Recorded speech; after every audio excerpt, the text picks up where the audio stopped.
하고 인사합시다. 당신에게 좋은 일이 시작되었습니다. 당신에게 좋은 일이 시작되었습니다. 이게 먼저가 아닌데. 잘 오셨습니다. 네, 한번 더 인사합시다. 당신은 행복한 사람입니다. 당신은 행복한 사람입니다. 네. 제목을 한번 같이 했습니다. 회개를 촉구하시는 예수님. 회개를 촉구하시는 예수님. 아멘. 저와 여러분이 읽은 본문을 보면 그때 마침이라는 단어를 시작합니다. 그때 마침이라는 것은 예수님께서 말씀을 하시는 중에라는 거예요. 예수님께서는 하나님의 나라에 관해 쭉 설명하십니다. 그리고는 바로 앞선 구절에 보니 이런 말씀을 합니다. 함께 모여있는 무리들에게 의식하는 자들아, 너희가 천지의 기상은 분간하되 이 시대를 분간하지 못하느냐. 장차 너희를 고발하는 자와 함께 법관에 갈 것이고 법관은 너희를 재판장에게, 재판장은 옥졸에게, 옥졸은 너희를 옥에 가둘 것이고 너희의 빚을 다 갚지 못한 너희는 옥에 갇혀 있을 것이라 말씀하십니다. 의식하는 자들에게 영적 장님으로 있는 상태를 알려주는 겁니다. 영적 장님의 상태로 영의 시대를 분별하지 못하는, 또 너희의 상태를 분별하지 못하는 이와 같이 하나님께 징계를 받고 심판을 받게 될 것이라 말씀한 겁니다. 바로 그때 그 말씀을 듣고 있던 사람들 중에 두어 사람이 일어나서 예수 그리스도에게 나와 본문의 말씀을 이야기한 겁니다. 빌라도가 갈릴리 사람들의 피를 그들의 제물의 피와 섞었다. 다시 말해 그들을 잡아 죽여서 그들이 하나님께 드리려 했던 그 제물의 피와 섞었다라는 겁니다. 또 예루살렘에서 온 그 18명의 사람들이 실로암 망대가 무너져 그곳에 죽임을 당했다라고 지금 이야기를 한 겁니다. 갑자기 이 말을 하는 이유가 뭡니까? 자신들은 그 죽임을 당한 사람들 중에 없다라는 걸 지금 이야기하고 있는 거예요. 무슨 말입니까? 죽은 자들은 죄인이라 하나님께 심판과 저주를 받아 저렇게 불행 중 죽임을 당했지만 자신들은 죄가 없기 때문에 하나님께 심판을 받지 않았다는 거예요.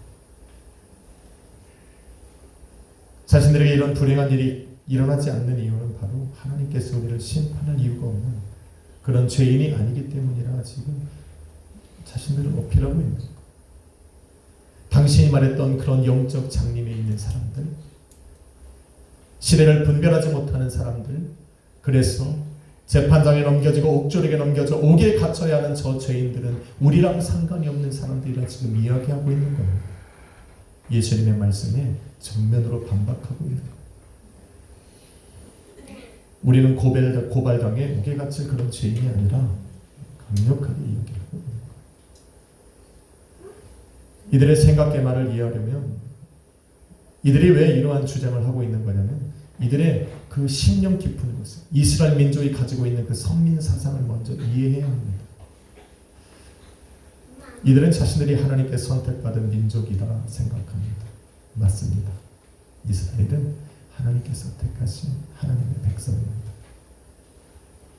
또한 이들은 자신들이 아브라함의 자손이라 여깁니다. 그래서 구원받을 자격이 있고 하나님의 나라를 소유할 수 있는 그런 권리를 갖고 있다라고 믿었습니다. 그래서 하나님의 심판과 죄의 형벌은 이방인들에게나 속한 것이지 우리하고는 무관한 것이고 그들이 심판과 저주를 받는 것이 우리랑은 상관이 없다. 당연하다. 또 이들은 죄인과 또 죄의 기준을 스스로 정해서 사람들을 정죄했습니다. 율법을 가지고 있지 않는 저들은 죄인입니다. 율법을 가지고 있는 우리는 의인입니다. 또한 율법을 가졌다 해도 바리새인들과 율법 교사들이 가르치는 그 가르침을 따르지 않는 사람들은 전부 죄요 또 죄인들이라 결론을 지었습니다. 그래서 갈릴리 사람들을 또 사마리아 사람들을 이들은 죄인이 취급했어요. 왜냐? 사마리아 사람들은 포로 기간 중에 그 이방인들과 결혼하여 낳은 자녀들이기 때문에 너희는 아브라함의 순수 혈통이 아니라고 정죄했습니다. 갈릴리 사람들은 어떻습니까? 갈릴리는 이방 지역과 접해 있습니다. 이방 사람들이 하도 지배를 해서 그곳에서는 하나님을 향한 예배뿐만 아니라 우상을 섬기는 제사들이 흥행했었습니다. 그래서 하나님의 온전한 백성이라 여길 수 없다. 그래서 이런 징계를 받았다 여기는 겁니다. 당연하다. 그래서 이들의 죽음에 슬퍼하지 않았어요.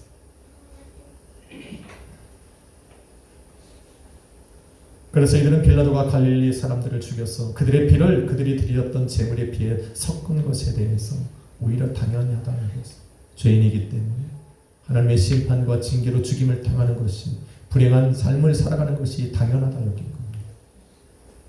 또한 예루살렘에 사는 유대인일지라도 그 실로암 망대가 무너져서 죽었던 그 18명은 그럴 만한 이유가 있을 것이라 믿은 거예요. 아니고서는 저런 일을 당했겠냐. 하나님이 멀쩡한 사람들에게 저런 일들을 행하셨겠냐라는 거예요. 그렇지 않다. 나타난 현상을 바라보면서 그들을 죄인으로 낙인 찍었어요. 이런 생각을 갖고 있으니까 예수님이 외식하는 자들이라 부른 거예요. 이런 생각을 갖고 있기 때문에 하나님께 저주받고 심판받아 멸망받을 수 없는 외식하는 자들, 그 바리새인들과 율법 교사와 대제사장들과 서기관들과 같은 명칭으로 너희를 외식하는 자들이라고 하나님 부르시는 거예요. 저와 여러분 가운데는 이런 생각을 가지고 살아가지 않기를, 그런 분들이 없기를 주님의 이름으로 축원합니다. 외식하는 자, 바리새인들과 율법 교사들의 잘못된 해석과 거짓된 진리가 이들의 생각과 마음에 누룩처럼 번져 있는 겁니다. 그래서 예수님은 이들의 생각과 주장과 이들이 가진 선민 사상을 철저하게 반박합니다. 그리고 진리를 선포합니다. 그게 오늘 본문의 말씀 속에 담겨져 있습니다. 먼저는 하나님의 심판과 징계에 관한 이들의 생각을 부정하십니다. 2절에 이르시기를 너희는 이 갈릴리 사람들이 이같이 해받음으로 다른 갈릴리 사람들보다 죄가 더 있는 줄 아느냐 물으셨습니다. 그리고 뭐라고 말합니까? 아니라, 이렇게 반문하시는 이유는 뭐냐면 그들은 그렇지 않다라고 말씀하시는 거예요. 너희들이 그렇게 생각하는 너희들의 생각이 잘못됐다라고 지금 예수님이 말씀하시는 거예요. 함께 거하는 사람들 중에 나보다 더 환경이 어렵고 삶이 어려우면 저들은 나보다 더 죄를 지었다라고 생각하지 말라고 이야기하고 있는 겁니다. 그것이 아니라고 주님은 지금 말씀하고 있는 거예요. 이들은 누군가 불행을 당하면, 특히 불행하게 죽임을 당하면 죄가 있어 하나님께 징계받은 것을 여겼습니다. 그래서 아파하지 않았어요. 슬퍼하지 않았어요. 예수 그리스도의 몸된 교회는 여러 지체들로 이루어져 있습니다. 한 지체가 아파하고 슬퍼하고 괴로워하면 다른 지체들은 그것으로 함께 공감해주고 함께 아파야 됩니다. 아멘. 그런데 그 아파하는 지체를 바라보고 징계하고 비난하고 조롱합니다. 그럴만하다라고 여기고 있어요. 철저하게 의식된 자들의 모습입니다. 그래서 갈릴리 사람처럼 죽임을 당하지 않은 자신들은 하나님께 의로운 자라고 여겼어요. 나는 그런 징계와 심판을 받지 않을 만큼 죄가 없다라고 여겼습니다. wrong. 틀렸어. 죄인이 아니니 예수님께서 말씀하신 것처럼 고발하는 자와 함께 법관에 갈 이유도 없고 재판장에게 넘겨질 이유도 없고 재판장이 우리를 옥졸에게 넘겨줘서 옥에 갇힐 일도 없다라고 지금 이야기를 하고 있는 거예요. 예수님께서 지금 너희는 외식하는 자들이고 천지를 분간하지 못하는, 그런 시대를 분간하지 못하는 영적 분간함이 없는 영적 장님이라고 얘기하는 것에 완전한 지금 반박을 하고 있는 겁니다. 나는 아니라는 거예요. 우리는. 그러니 우리 앞에서 그런 말 하지 말라는 거예요. 그런데 예수님은 여기에 대고 너희들의 생각이 틀렸다 말씀하셨어요. 틀렸다. 여러분, 하나님의 심판과 징계는 율법이 있거나 율법이 없거나 동일하게 행해지는 공입니다. 할렐루야. 네. 여러분, 하나님의 심판은 공의로워서 만인에게 동일하게 적용합니다. 율법을 가진 이스라엘에게는 율법으로, 율법이 없는 이방인들에게는 그들의 양심이 그들에게 심판을 합니다. 다른 것 같지만 결과는 같습니다. 율법에 완전한 자가 없고 또 율법에 비추어 양심에 꺼리낌이 없는 사람이 없기 때문에 율법이나 양심이나 그 앞에 선 사람들을 모두 죄인으로 나눠짓습니다. 그런데 자신들은 아니라고 부인하고 있는 거예요. 그런데 사실 이러한 심판의 기준도 예수님께서 이 땅에 오심으로 폐기된 겁니다. 폐기됐어요. 오늘은 제가 성경 66권을 첫 절부터 마지막 절까지 읽어드릴 거예요. 거기에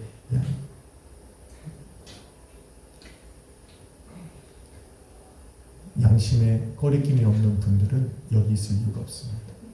바로 에녹처럼 하나님의 나라에 가셔야 됩니다. 천국 문이 활짝 열려 있습니다. 그런데 양심에 요만큼이라도 꺼리낌이 있다 생각하시면 오늘 말씀 잘 들으셔야 됩니다.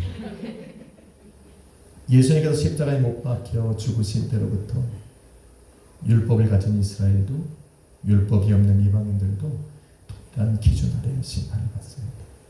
바로 믿음입니다. 아멘. 예수 그리스도의 이름을 믿는 믿음이 드디어 심판의 기준으로 바뀐 겁니다. 율법에 완전한 사람이 없고 율법에 비추어 양심에 꺼리낌이 없는 사람이 없기 때문에 하나님이 창조하신 세계 속에 스스로 구원받을 수 있는 사람이 없기 때문에 하나님께서 친히 이 땅에 오신 겁니다.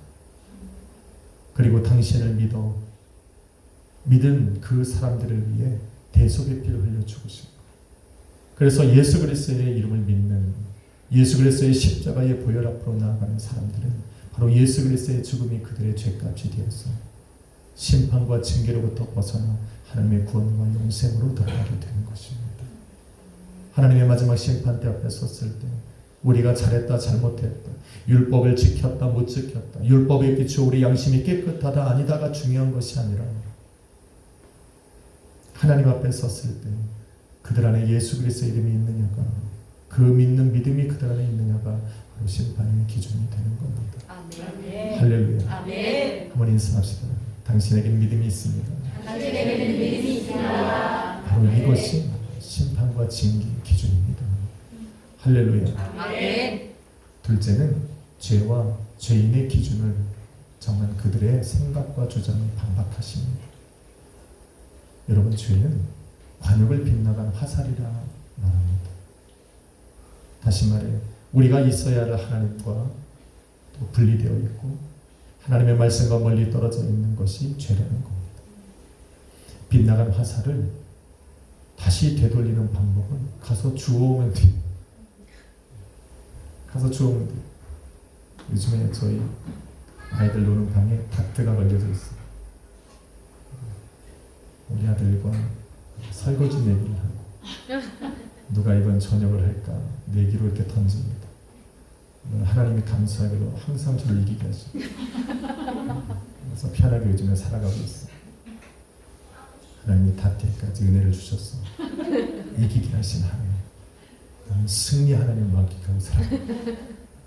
다시 주워오면 돼요. 처음의 자리로 주워옵니다. 그런데 힘이 써 멀리 쏜 사람들은 그만큼 멀리 가서 주워오는 고난과 수고가 있는 거예요. 우리가 하나님과 멀리 가다 하나님의 말씀과 멀리 떨어져 살아간다. 다시 자리로 돌아오면 되는 겁니다. 그것이 회개라고 부릅니다. 3절 5절에 보면 예수님은 죄 없다 말하는 그들에게 너희도 만일 회개하지 아니하면 그들과 같이 망하리라 말씀합니다. 회개하지 않으면 망하리라라고 말씀하신 것은 바로 지금 너희의 상태가 관역을 빗나간 화살처럼 하나님과 멀리 떨어져 있다는 말씀입니다. 지금 그 상태로 하나님 앞에 선다면 너희 또한 옥졸에게 넘겨져 오게 갇힐 것이고 지옥에서 벗어나올 수 없는 그런 영원한 생명 속에 지옥에 살아가야 될 것이다 라고 말씀하신 거예요. 무슨 말이에요? 너희도 죄인이라고. 그런데 자신들은 모릅니다. 나는 몰라요. 죄인들은 자신이 죄인이라는 걸 몰라요. 죄의 결과입니다. 사실 죄가 우리 안에 딱 들어가면 제일 먼저 하는 게 우리 양심의 화인을 맡겨요.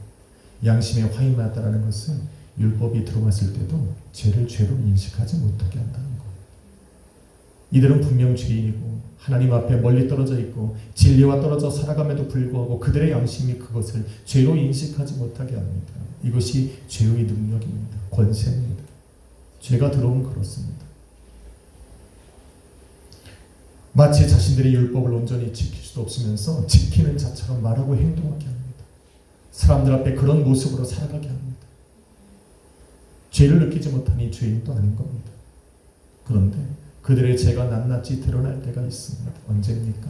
하나님께서 심판하신 그 마지막 자리는 그들이 부정하고 인정하지 않고 양심의 화인을 맞아서 아니라고 했던 모든 죄들이 다 그 앞에 드러나게 되는 것입니다.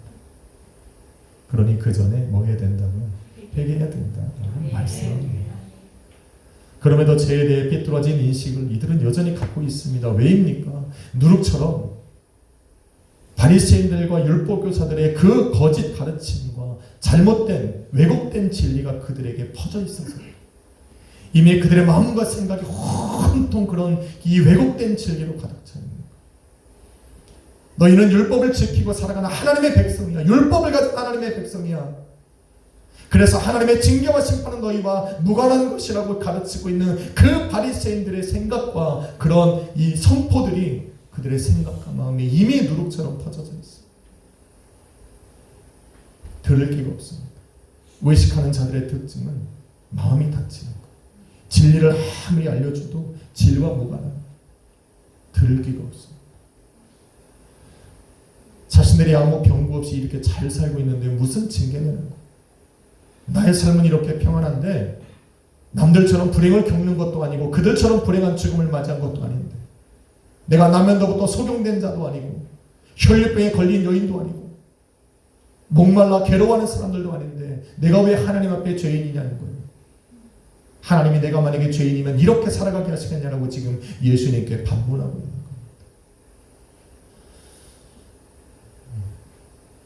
이게 틀렸다라고 말씀하시는 거예요. 너희가 지금 죄인이 아니라 하나님이 너희를 평안케 하시는 것이 아니다. 너희가 죄가 없어 불행을 당하지 않는 것이 아니다. 그러면서 그 합당한 이유를 말씀하시는 것이 6절로 9절에 나오는 비유의 말씀입니다. 포도원 주인이 열매 없는 무화과나무를 찍어 버리지 않고 있습니다. 3년 동안 열매를 얻지 못하는데 그래도 안 찍어버려요. 그래서 그것을 심은 사람이 와서 찍자, 야 버리자, 땅이라도 건지자 라고 말하는데 그 포도원 주인가 뭐라고 말합니까? 1년만 더 참아보자. 왜 참습니까? 1년 동안에 그 나무가 열매를 맺기를 기다리는 거죠. 바로 이런 하나님의 오래 참으심이 너희로 지금 살아가게 하고 있다. 너희로 숨쉬게 하고 있는 것이지. 너희가 많은 열매를 맺어서 지금 살아있는 것이 아니다 라고 이야기하고 있는 거예요. 그래서 이러한 하나님의 오래 참으시는 사랑을 깨달은 베드로가 베드로서 3장 9절에 이렇게 고백합니다. 오직 너희를 대하여 오래 참으사 아무도 멸망치 않고 다 회개하여 회개에 이르기를 하나님께서 원하십니다. 부활하신 예수님을 만난 그 사도 바울도 동일한 고백을 하죠. 내가 구원과 영생을 얻은 이유는 예수 그리스도께서 내게 먼저 1절 오래 참으심을 보이셨기 때문이다. 아니었으면 자기 죽었을 거라는 걸 그때 알은 거예요. 내가 죄인이 아닌 줄 알았는데 내가 지금 살아가고 있는 이유가 바로 예수 그리스도께서 나에게 오래 참으심을 보이셨기 때문이다. 할렐루야. 아멘.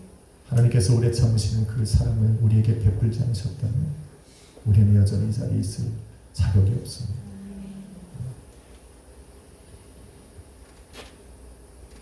그래서 죄는 이런 하나님의 오래 참으시는 사랑을 부인하고 스스로 율법에 완전하여 구원을 이뤘다 생각하는 것이 죄입니다.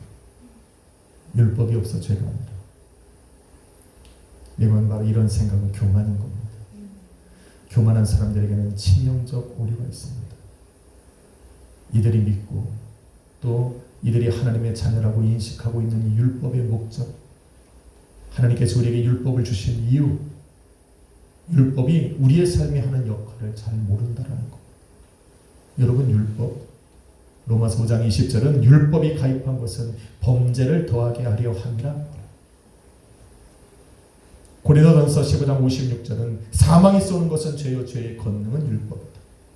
율법이 없으면 죄는 힘을 발휘하지 못합니다. 더 나아가 야고보서 2장 9절은 보니 율법이 너희를 범죄자로 만듭니다.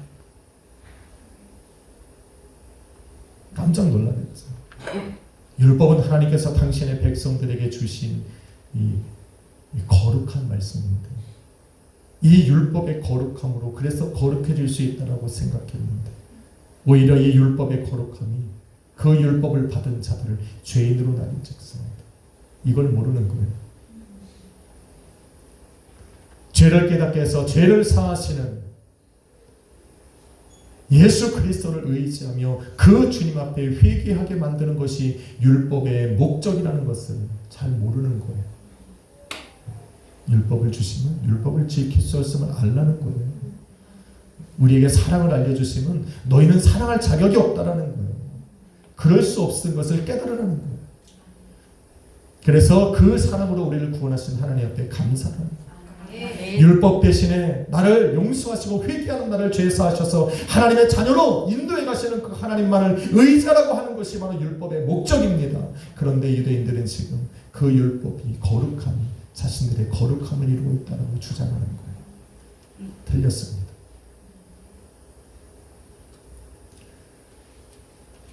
우리를 의롭다 하시는 것은 예수 그리스도의 사랑입니다. 아멘. 인식하셔야 돼요. 아멘. 마지막 세 번째는 이들이 가진 선민 사상을 부정하고 또 반박하십니다. 여러분, 선민 사상이란 하나님께서 택하신 백성을 뜻합니다. 나는 하나님께서 택하신 백성이라는 것을 믿는 것이 선민 사상입니다. 이스라엘 민족은 선민입니다. 하나님께서 택하신 백성입니다. 그것은 틀리지 않습니다. 그래서 그들은 하나님께서 우리를 택하셨기에 자신들은 아브라함의 자손이고 아브라함에게 내린 복을 받을 만한 자격이 있고 이 땅에서 누릴 수 있고 또 아브라함의 약속하신 그 하나님의 나라를 소유할 권리와 자격이 있다고 믿는 겁니다. 이게 선민사상입니다. 그런데 이것이 잘 들으세요. 구원의 증표가 아니고 하나님 나라를 소유했다는 보증도 아닙니다. 누가복음 3장 8절에 우리 예수님께서 사람들에게 이렇게 말씀하셨어요. 하나님이 능히 이 돌들로도 아브라함의 자손이 되게 할 수 있다. 그러니 너희는 네 마음속으로 회개에 합당한 열매를 맺되 속으로 아브라함이 우리의 조상이라 생각하지 말라. 그리고 생각하니 선택받은 하나님의 백성이라는 것은 특별하다라고 말하기보다는 특권을 가졌다라고 말하는 것이 맞습니다. 특별한 것이 아니에요. 왜? 구원받은 증표가 아니니까. 특별한 것이 아닙니다. 하나님의 나라를 소유했다라고 하는 보증이 아니니까.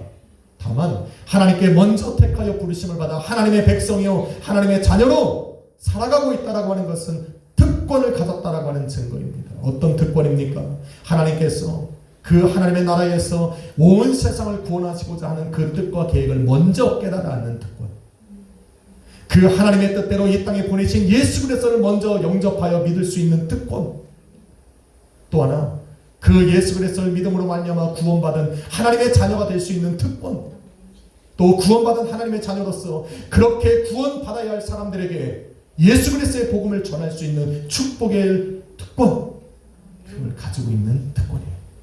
할렐루야. 아멘. 저와 여러분이 먼저 부르심을 받은 이유가 바로 여기에 있어요. 우리는 특별한 게 아니에요. 다만 우리는 특권을 가진 겁니다.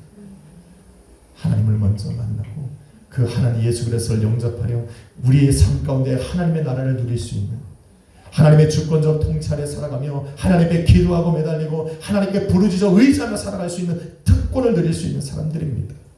할렐루야. 한번 인사합시다. 당신은 특권을 가졌습니다. 당신은 특권을 가졌습니다. 중요한 거예요. 그러니까 특권을 누려야 되죠. 아멘. 특권을 누려야 돼요. 비행기를 타고 여러 번 해외를 나가다 보면 조금 부러운 사람들이 있어요. 뭔지 아세요? 요즘에 공항에 얼마나 외국에 많이 나가는지, 공항에 3시간 전에 가야 외국에 나가는데 요즘에는 4시간에 가도 제 시간에 비행기를 탈 수가 없어요.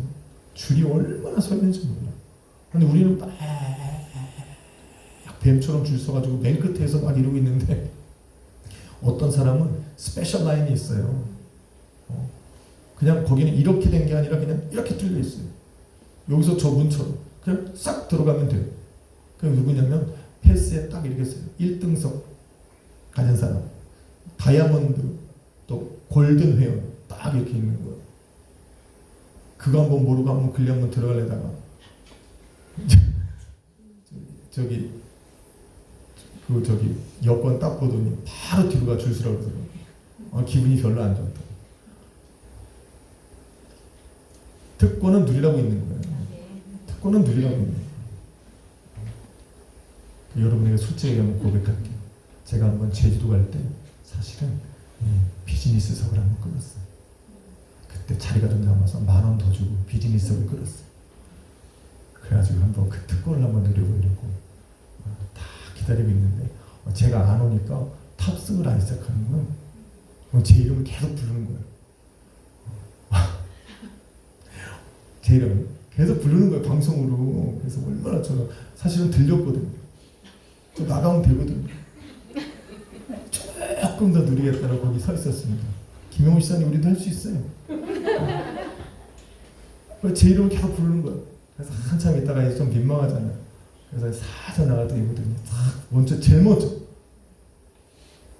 근데 제가 탄 비행기가 왜 싼 줄 알았더니 비즈니스하고 이코노미스하고 똑같아. 근데 먼저 들어가는 기분이 있더라고요. 나올 때도 제일 먼저 나옵니다. 그거 얼마나 특권인지 몰라. 그럼 특권은 뭡니까? 누리라고 있는 거예요.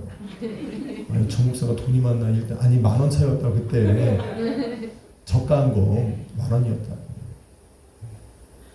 특권은 누리라고 있는 거예요. 우리에게 주신 특권을 누려야 될 줄 있어요. 아멘. 그런데 문제는 이스라엘 민족이 이런 특권이 있음에도 불구하고 누리지 않는다라는 거예요. 선민 사상에 빠져 있어 그렇습니다. 그래서 이런 특권을 모두 거부합니다.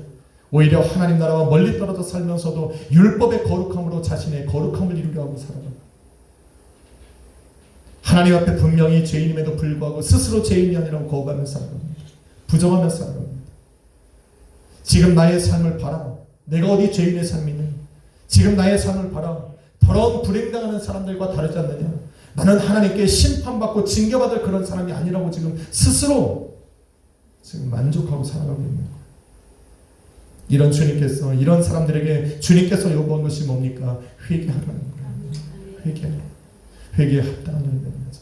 그렇지 않으면 너희가 알지 못하는 사이에 너희를 끌어 법관에 세우고 재판장에 끌려가고 옥졸에게 넘겨져 옥에 갇히게 될 것이다 라고 계속하여 말씀하고 있는 겁니다. 저는 말씀을 마치기 전에 회개와 회개에 합당한 열매가 무엇인지 좀 정의를 내려야 될 것 같습니다. 죄란, 회개란 두 가지 측면이 있습니다. 회개라고 하는 것은 첫 번째로는 소극적인 면이 있습니다. 소극적인 회개. 다시 말해서 과거를 돌아보면서 자기의 죄와 허물을 자각하고 뉘우치는 것. 아, 내가 잘못했구나. 이게 회개의 시작이에요. 이게 소극적인 회개. 돌아보니 죄를 지은 거예요. 잘못하고 실수하는 거예요. 마음으로 뉘우치는 거예요. 이게 소극적인 회개. 그런데 두 번째 회개가 있습니다. 바로 적극적인 회개입니다. 이것은 지금까지 옛사람, 옛 마음이나 죄악된 생활들을 떨쳐버리고 새로운 신앙의 길로 돌아서는 거예요. 요게 힘든 거예요. 요게. 아, 내가 잘못했구나. 이건 아무나 하는 겁니다. 세상 사람들도, 율법이 없는 사람들도, 하나님을 알지 못하는 사람들도 자기가 잘못하고 실수해서 그런 삶의 이 잘못의 결과가 내 삶에 일어나면 후회하고 뉘우칩니다. 하지 말아야 돼. 그런데 이 두 번째 적극적인 회개에서 탁 걸리는 거. 지금까지 그렇게 살아온 나의 삶을 완전히 떨쳐버리고 새로운 신앙의 길로 나아가는 거. 이게 참 우리를 힘들게 합니다. 이게 바로 우리가 말하고 있는 바로 이 성령의 이 회개에 합당한 열매를 맺는 삶이에요. 첫 번째 소극적인 회개가 우리 마음에서 일어나는 것이라면 적극적인 회개는 그 회개가 삶의 실천으로 나타나는 거예요. 그런데 어디 과거의 내 죄가 떨친다고 떨쳐집니까? 그럴 수 없어요. 끈질기게 따라다닙니다. 그러면 우리는 영원히 회개에 합당한 열매를 맺지 못하느냐? 그런 건 아닙니다. 회개에 합당한 열매라는 것은 과거의 죄를 다시 짓지 않으려고 노력하는 것이지만 오히려 그 노력보다 더 중요한 것은 새로운 삶의 길로 들어서는 거예요. 새로운 삶의 길은 무엇입니까? 나의 죄를 용서한 나를 하나님께서 용서하사, 회개한 나를 우리 주님께서 용서하사 그 사랑으로 부르신 하나님의 뜻대로 살아가는 거예요. 우리는 완전히 회개에 합당한 열매를 맺을 수는 없지만 회개를 하며 날마다 그 하나님의 뜻을 구하고 그 길로 걸어갈 수 있는 힘은 가지고 있습니다. 오늘도 우리는 여전히 회개할 겁니다. 그러면 또 우리는 회개하고 회개에 합당한 열매를 맺기 위해 또 한 걸음을 걸어가는 거예요. 사랑하는 성도 여러분, 때론 삶의 고난들이 죄의 심판과 형벌처럼 느껴질 때가 있습니다. 하나님이 내게 이렇게 하셨나 보다. 내가 이런 실수와 죄를 저지른 하나님이 내 삶에 이러한 불행과 고난을 가져다 주는가 보다 라고 여길 수 있습니다. 그럴 수 있습니다. 그래서 그런 고난이 찾아올 때 우리는 제일 먼저 해야 되는 게 뭐예요? 회개해야 돼요. 뭐 많이 필요 없습니다. 저는 그렇습니다. 내 삶의 어려움이 다가오면 누구를 탓하기보다 일단 하나님 앞에 나는 회개합니다. 하나님, 여러분의 삶에 힘들고 어려움이 다가오면 저는 이 앞에 앉아서 저부터 회개합니다. 교회 어려움이 다가오면 저부터 회개합니다. 담임이니까 여러분을 끌어가야 하는 목자로 주님께서 세우셨어요. 제 자신이 먼저 하나님 앞에 회개해야 될 것이 있는지 하나님 앞에 철저하게 회개하려 합니다. 그런 고난이 자신에게 없으면 외식하는 자와 같이 자신에게는 죄가 없다 생각하는 사람들이 많습니다. 고난은 하나님의 심판과 징계고 형벌인데 내게 이런 고난이 없다는 건 나는 깨끗하구나 라고 생각할 수가 있다는 겁니다. 우리의 삶에 다가오는 고난이 죄로 말미암든 그렇지 않든 어떤 이유로 찾아와든 그것은 성도들에게는 유익입니다. 이상하죠? 그건 성도들에게 유익이에요. 이 땅을 살아가는 날 동안에 우리가 겪는 고난들은 우리에게 유익입니다. 왜 유익입니까? 여러분 전도서 3장을 가만히 읽다 보면 인생이 겪는 여러 가지의 때를 알 수가 있어요. 죽을 때가 있고 살 때가 있고 아플 때가 있고 고칠 때가 있고 무너질 때가 있고 다시 세울 때가 있어요. 찢을 때가 있는가 하면 꿰맬 때가 있습니다. 인생에 만나는 여러 가지 때를 주고 지혜자는 이렇게 말합니다. 하나님께서 우리의 삶에 이러한 때를 만나게 하시는 이유가 있다. 바로 영원을 사모하는 마음을 주시고 또 하나님을 경외함을 알게 하시기 위함이다. 인생에 다가오는 여러 가지 때를 인간의 힘으로 주관할 수 없습니다. 그 길을 걸어가야 할 때 이러한 환난과 고난으로 힘든 삶을 살지 않을 수 있는 영원한 하나님의 나라를 소망하는 것, 그 하나님의 나라를 예비하시고 우리로 들어가게 하신 그 하나님을 경외할 수 있는 마음을 우리 하나님은 인생으로 알게 하신다라는 겁니다. 그래서 이것을 알고 있는 시편 기자가 시편 119편 71절에 이렇게 고백한 거예요. 고난 당하는 것이 내게 유익이라. 내가 이것을 통해 주의 윤례를 배웠다. 하나님께 나아가는 법을 배웠다. 하나님을 의지하는 법을 배웠다라고 고백합니다. 인생의 고난은 오늘도 불의 티와 같이 저와 여러분의 삶에 올 것입니다. 아마도 내게 오는 고난이 아니라면 누군가 고난을 당하는 것을 우리는 보게 될 것입니다. 하나님의 심판과 징계라고 비난하지 마십시오. 그들을 조롱하지 마십시오.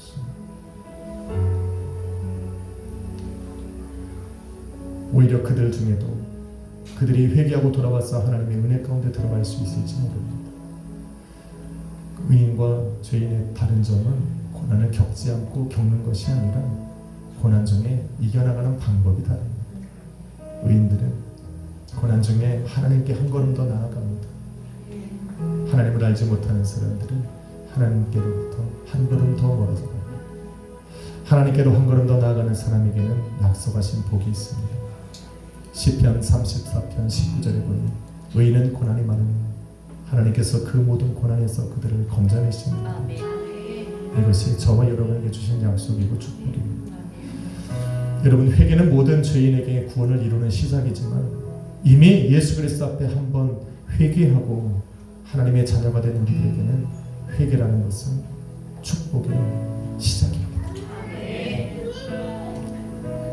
그래서 회개를 촉구하시는 주님의 선포가 믿지 않는 자들에게는 내게로 나오라는 구원의 시작이고 들리지만 이미 회개한 우리들에게는 축복으로 부르시는, 은혜로 부르시는, 하나님의 그 사랑과 은혜로 부르시는 이 음성으로 들리는 거예요. 오늘도 하나님께서 우리에게 회개를 촉구하실 겁니다. 그것은 바로 저와 여러분의 삶에 은혜를 주시고자 하는 부르심입니다.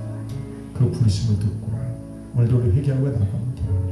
우리를 자녀 삼으신 하나님, 우리에게 믿음을 주셔서 심판과 징계를 면하게 하신 하나님, 우리에게 믿음을 주셔서 회개하게 하셔서 그 하나님의 나라에 참 자녀로 살아가게 하신 하나님, 오늘도 그 하나님 앞에 나를 내려놓고 환난 중에, 고난 중에, 시련 중에 그 주님 앞에 믿음으로 나아갈 수 있기를 주님의 이름으로 축원합니다. 아멘. 기도하겠습니다. 걸어가신 하나님, 오늘도 우리는 여전히 부족하나 하나님의 은혜를 사모합니다.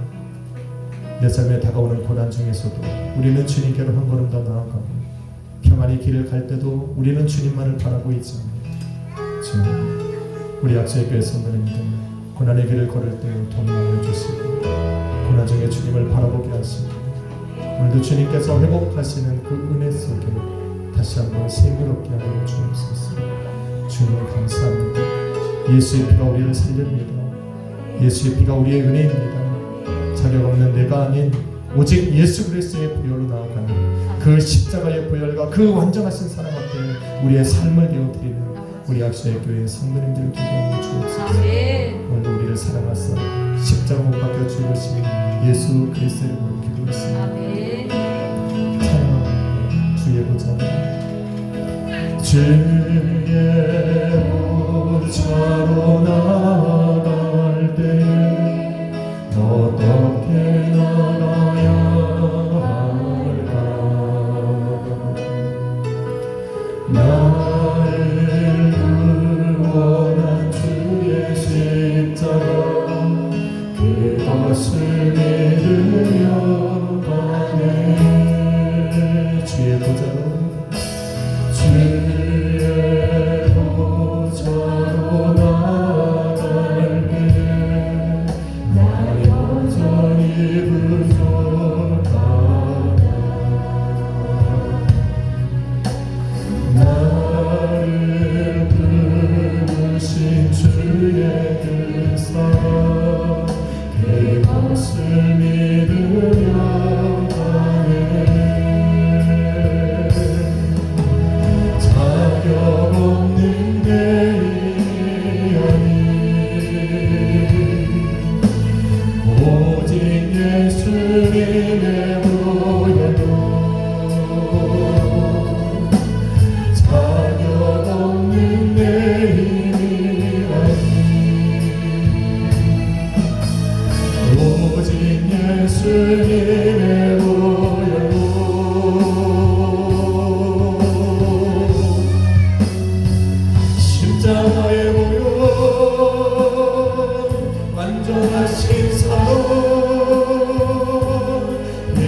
십자가의 보혈 완전하신 사 힘입어 예배합니다. 여러분이 시간에 뭐 기도합니다.